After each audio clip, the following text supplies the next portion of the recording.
Coming up, let's talk about fall. John and Kay bring in lots of goodies from their garden to show and smell. We learn a new way to save seeds, and John gives us a history lesson about a deadly native plant that could be growing in your backyard. That and more next on Mid-American Gardener.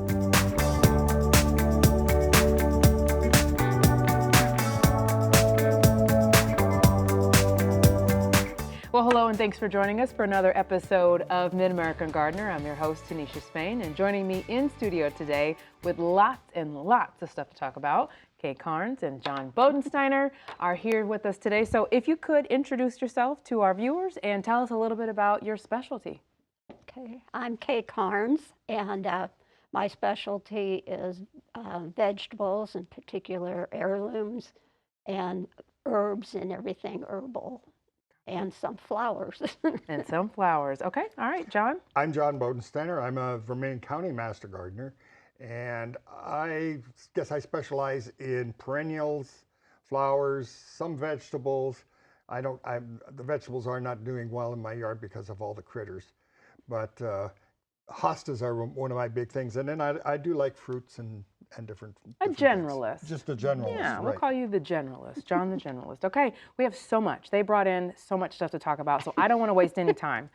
Kay, we'll start with you. Where do you want to begin with your show and tells? Well, and the theme of this show is fall. All things fall. Fall harvest, fall, everything. So, all right, have at it. So I brought this squash. It's a Rappicante squash. It's a little bit different than your zucchini. They're Italian based, and what I like about this one got away from me, but they all did this year. The seeds are in this bulb, and then all this is solid flesh. I was just going to ask about that. And so it's really great for cooking because you get a lot of meat off of it. And normally I haven't done much with my squash plants. But this year I decided to cover them to prevent squash vine borer and squash, and it worked. And my vines are everywhere. Really? They have grown. They've taken over everything. Well, now you know what works. Yeah. Huh? So you have to get creative with heirlooms, though, right? I mean, I'm sure this is an example of how you can work with nature to sort of, get the end result. Yeah. So that skin looks really nice and soft. So is that? It is. And so you don't have to skin it or anything. No. No. Now you will not eat this part, or you will eat this? I will, but I'm going to let some get even bigger to save seeds from them. Very nice. Very nice. This is the Rappicante is a little bit different. It's more of an Italian variety. Rappicante. Okay, flavor-wise, mild flavor. Still like any zucchini. Yeah. Okay, awesome. And it's heavy. Yeah, this is a big one, definitely. Okay. It's called Zucchetta tromboncino. Say that 3 times fast, Yeah. right?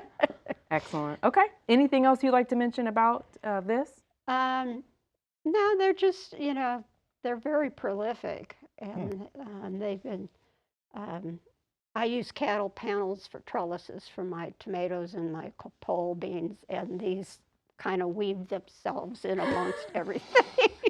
Made a little spot for themselves in there. So the plants get really quite large and long. Did they do well? You said prolific this year. Did they produce well? Did all of your zucchini produce well? I only had this variety. Just this I didn't kind. need more. Yeah, no, you're absolutely right. You planned well. So they did fantastic. Good deal. Because it was kind of funny this year. John, what about you? Okay, first thing I'm going to talk about, and Kay, I know does a lot of seed saving, but I am, if you have a tomato that you really loved, and you know that it's an heirloom type and not a hybrid, because hybrids will not be true to form as far as coming back as far as seeds. And so there's certain tomatoes that I really like to save seeds on that are expensive or that you can't find. So what I do is it's a fermenting type, a 3-day process. And what you do is you cut your tomato that you're going to save, and you just take the main where the seeds are, and you just take that out like that, and just do the whole tomato, and put it in a jar or glass. And what I do is I fill it with water and stir it, and it will ferment for 3 days. This is one I did 2 days ago, and I shake it up every day or a couple times a day. Okay. And as you can see, it's got quite a bit of pulp and things like that. And then if it does start to separate, if I start to see a lot of seeds at the bottom, what I'll do is take and pour the top part off, because that's all no good seeds and the pulp. So seeds that you don't want to save will float? Is that what I'm hearing? They're going to be light. Abnormal or Okay. So after a day or two, after they fermented, especially some, because then it gets gas in those and it tends to float. After a day, you're going to notice, you can see the difference between the two. There's going to be hardly any pulp left, and you shake it up, let it sit for just a few minutes, and all the good seeds are going to go to the bottom, and you keep pouring off, add a little bit more water, shake it up, pour it off, and then let it sit and pour off as much as you can. And then what I usually do is I'll pour it off into onto a paper towel. And as you can see here, I've got the seeds, and they'll dry. I'll just leave them on this in a wire rack or something, so they dry a little bit better. And then they scrape them off. And then depending on what you're going to put them in, you know, I've got little seed containers, you know, whether it's an envelope or like that. The main thing, and everybody forgets to do this, is label the seeds. Label the seeds. And before you put them in this container, make sure they are good and dry. One of the other things that I like to do is, if you get vitamins or a prescription, you get these little silicone dehydrators. And it's always good to put one of those inside the packet, just in case you package it up before they were completely dry. This will absorb so they don't mold or mildew or rot, because that's another thing you don't want. But the main thing then is to put them in a cool, dark place. And you know, in a closet or anywhere. You could put them in the refrigerator. You don't have to. I don't, but I usually try to keep all of these that I get a hold of, and then if I get some seeds that are maybe questionable, whether I'm not sure, I'll put one of these in there just in case. Great information. And then save them for the following. Did I forget anything? I have a question. I have a question. No, so the ground cherry plant or seeds that you gave me, can I collect them in this exact way? Yes, you could, but there's no need to, because all you do is put, you know, if you wanted I just want to do it. Yes. If you wanted to save those, yes, you definitely could. But I just leave a couple in the bed, and Mother Nature tends. Even with the husk and everything, it just I don't takes care even of pick them. I just leave them, and Mother Nature takes care of it during the winter, and they'll come back. Wow, this was fascinating. I didn't know that poorer seeds will float. Yeah. Learned something new today. Yeah, you can see that this is already starting to float, and you can see the good seeds are at the bottom. So, but I will let that, just to make sure that the good seeds are at the bottom and the bad seeds are floating. They're just immature seeds, usually, is what they are. Okay. Did you have anything that you wanted to add to that? No, he pretty well covered it. That was it's the same technique I use. Yeah, I love my job. Okay, we're back to you, Kay. Okay. I brought in some herbs because this is the time to harvest herbs, and so I wanted to talk a little bit about how you harvest different herbs. Some of the, this is flat leaf parsley or Italian parsley. It's one of my very favorites, and I use a lot of it. But this is kind of, you don't want to just dry it in the air because it loses a lot of its flavor.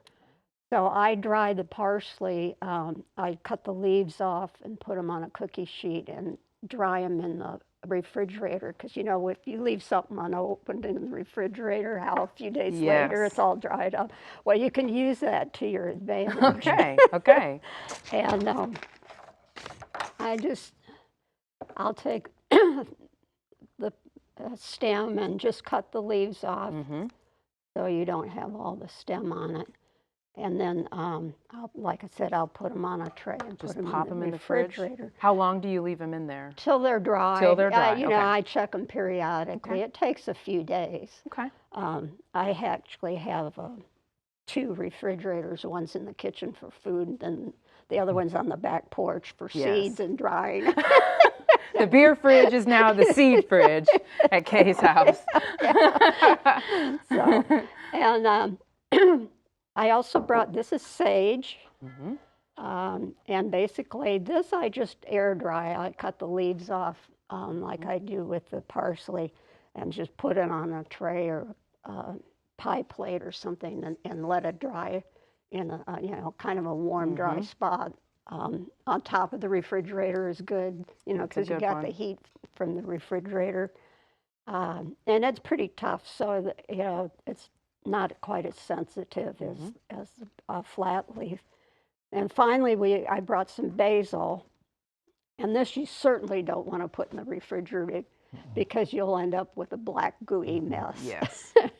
And same thing, I just cut the leaves off and put them on a tray and leave them till they're dry. And then once they're dry, I store, you don't want to store them, you know, the logical place is that cabinet above your stove or near your stove. Well, that's the last place you want to store your herbs because the heat and the humidity will take away the flavor of them. So what I do is I put them in jars, glass jars, and I keep them down in our basement, which is cool and dark. And so that preserves them. And then for cooking, I just have smaller jars that don't have a lot in. And then I replace them from the big jars, so it keeps them fresh. Nice. This happens to be oregano, and so that keeps them fresher. Gotcha. Okay, herb storage 101. That's how you do it. You know, but that cabinet right there next to the stove, handy. that's where I know. you know, that's I've where they got a all lot. are. But But that's why I just use small amounts Yes. because you use it up before it goes A lot of bad. people have windows in their kitchen too. And you know, I learned one of the bad things is a lot of times it's on the south side and the sun comes and beats in. For medicine, a lot of people put their prescription bottles up on the windowsill. Well, that's the worst place that you can put them. Same with one of the herbs. You don't want that because the sun will beat in on them. It'll heat them and you'll lose the essence. And yeah, John was a pharmacist Yes. in a previous life, so he had to get that tidbit in there. All right, John, we're back to you. Okay. There's so much you don't know what to choose. I'm going to do the pawpaws. Okay. Pawpaws are dropping right now. They kind of look ugly right now, but this is what you want them to look like. You want them to be kind of like an overripe banana, and they have a very distinct smell. It almost feels. I smelled them as soon as you brought them in. And our kitchen was just really good this morning. And they're going to look like this. When you cut them open, what they are is there's a lot of seeds and soft tissue in there. Okay. And this is what you're going to see. And what you want to do is take and get that soft tissue, and that's what you want to save. Kind of looks like custard. It's almost like a custard. is. And this is and then there are seeds in there. And if I never throw the stuff around the seeds away, I always suck that off because it's so good. You don't want to waste it. I don't want to waste it. So, but you can make cookies out of it. You can make anything that you can make, like banana bread. Now, if you want to grow your own pawpaw tree, I know you've heard this down in the pawpaw patch. Way down yonder. Chuck and I sing that song. Picking up pawpaws, putting them in a basket, picking up pawpaws, putting them in a basket, picking up pawpaws, putting them in a basket, way down yonder in the pawpaw patch. Well, if you go down into the pawpaw patch and take one of the plants off, you know, cut their by suckers, take one of those, you will never have pawpaw fruit. Oh, it's got to be from seed. It's got to be from seed, and this is one of the seeds. This is a smaller one, but this is one of the seeds. And what you need to do is take the seed and vernalize it. Basically, what you're going to do is put it in the refrigerator in some moist peat moss, and it needs the cold storage, and it cannot dry out. So you need to put it in moist peat moss. It's eventually going to put a root out. Once it puts that root out, then you can plant it in soil. Be very, very careful about that root. Now, if you want pawpaws also, they do much, much better if you have it from 2 different fruits. So you want to have, you don't have to have 2 varieties. People always thought you had to have 2 varieties.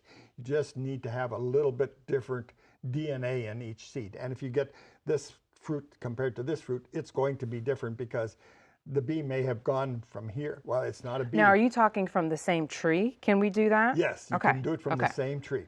And these are pollinated, not by bees.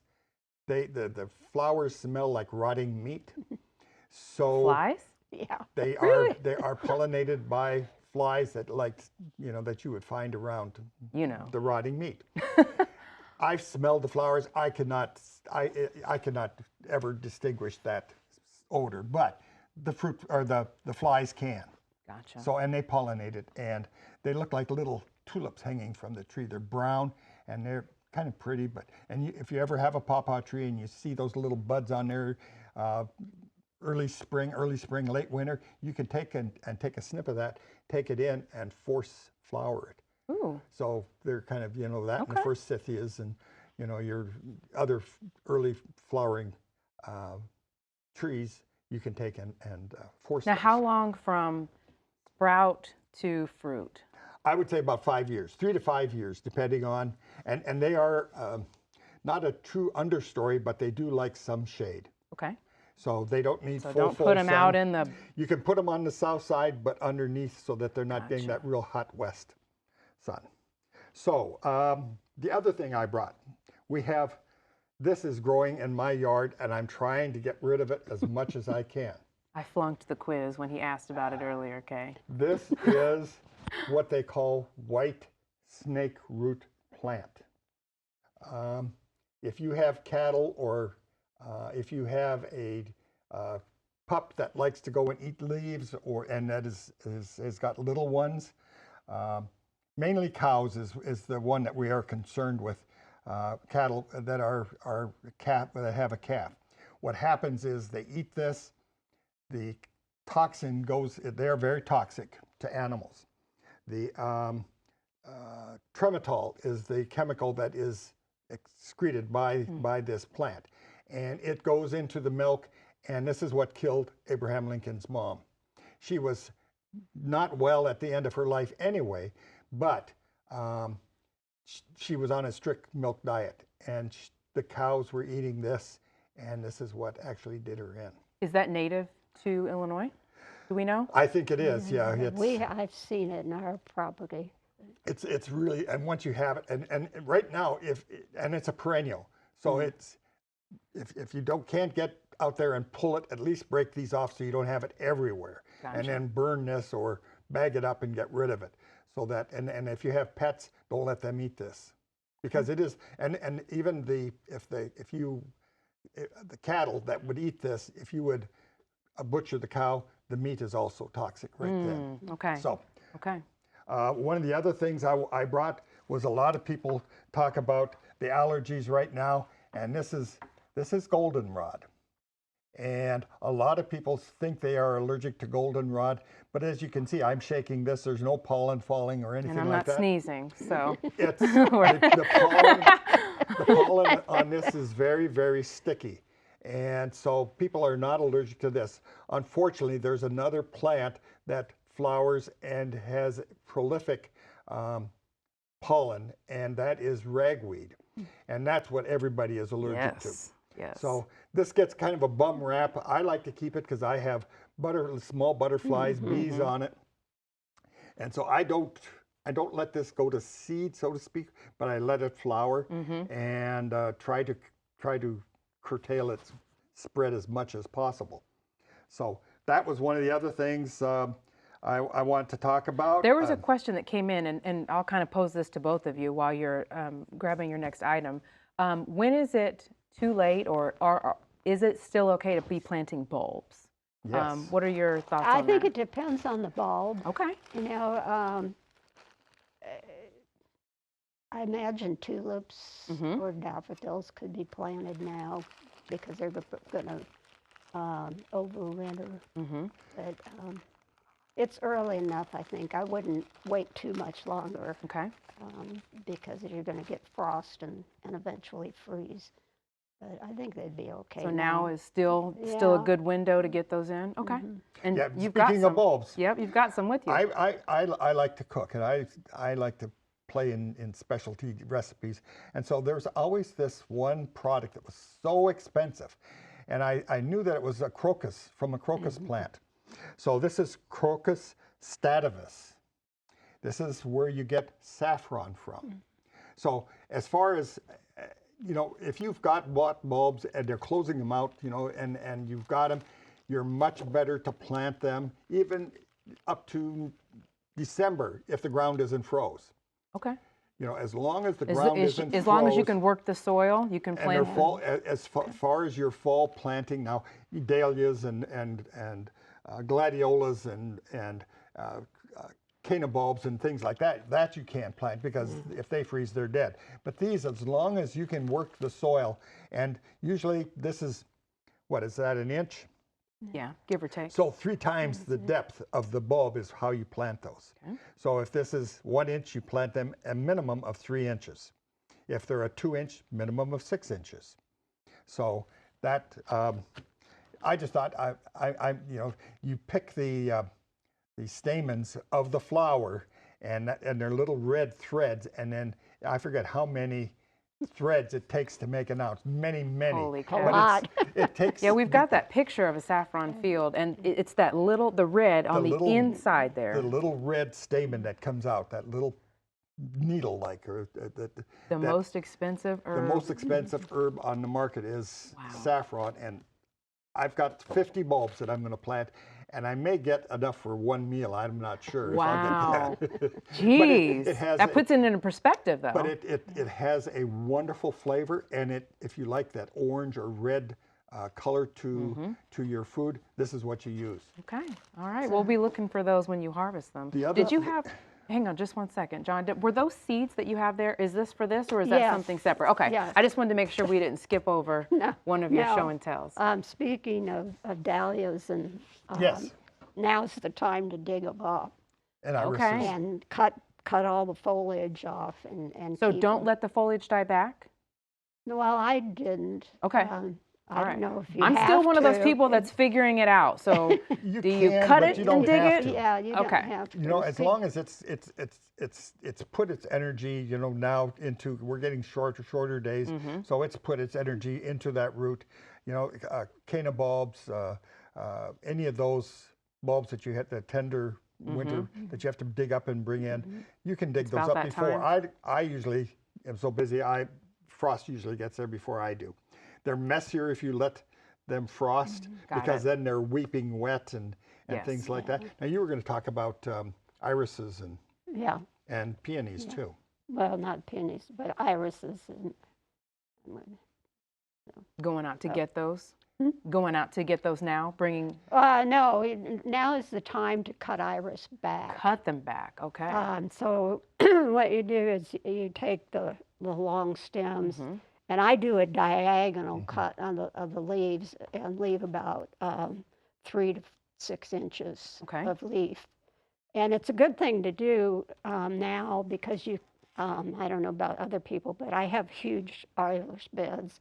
And so it's also a good time to get dead material out, to get weeds. I have a lot of violets grow in my iris bed, so I pull those out and just kind of clean up the iris bed before. But the cutting the leaves helps put more energy into the root. Oh, for next year. This is a good time because the roots are strengthening before the cold weather comes. A lot of great tips. And September- it looks nice. September is the time to transplant irises and peonies too. Okay. When you do transplant your irises, if they have been in the bed, check the underside. If you see a whole bunch of pinholes, those are iris borers, and you don't want to keep those. You throw those away and just keep the good ones. But Keep the now, good ones. and don't plant them too deep. Peonies and irises are one of those things that, you know, you don't plant 3 times deeper than the. Now, with irises, you actually want to leave the top of the root showing. root showing, the rhizome, yeah, it's showing. Okay. We've got about a minute left, Okay, John. the last so thing I have, show off your. This is one of I know Ella was here with hypertufa. This is something else that I've been doing lately. This is concrete, and then I use a metallic paint. What you do is you take a bed of sand, you lay the leaf upside down so that you get the imprint of because the veins are deeper on the backside, and then after 3 days you pat the concrete, or you put the concrete on there. After 3 days, this is what you get. Pick it up, and then you So you have to peel that off now? Peel that off and let it dry for another 2 weeks, and then you can paint them. Wow, that one's Well, gorgeous. I didn't paint I didn't make them, but I have some in the garden, but I didn't paint them. Oh, that's a good idea. Put them out as stepping stones, or not actual stepping stones, but just decor. My wife and I have in Danville have a show at the Art League for September and October, and I've got about 30 of these showing, and she has about 200 works of art. Beautiful. And you can come down every Saturday and Wednesday morning. We're open 9 to 10 or 9 to 12. Okay. And all right. That is the show. That went fast. We have a lot to do outside in our gardens, everyone. Get busy. Thank you so much for coming, guys. Thanks for sharing your time and talents. Thank you so much for watching. Hope you learned as much as I did today, and we will see you next time. Good night.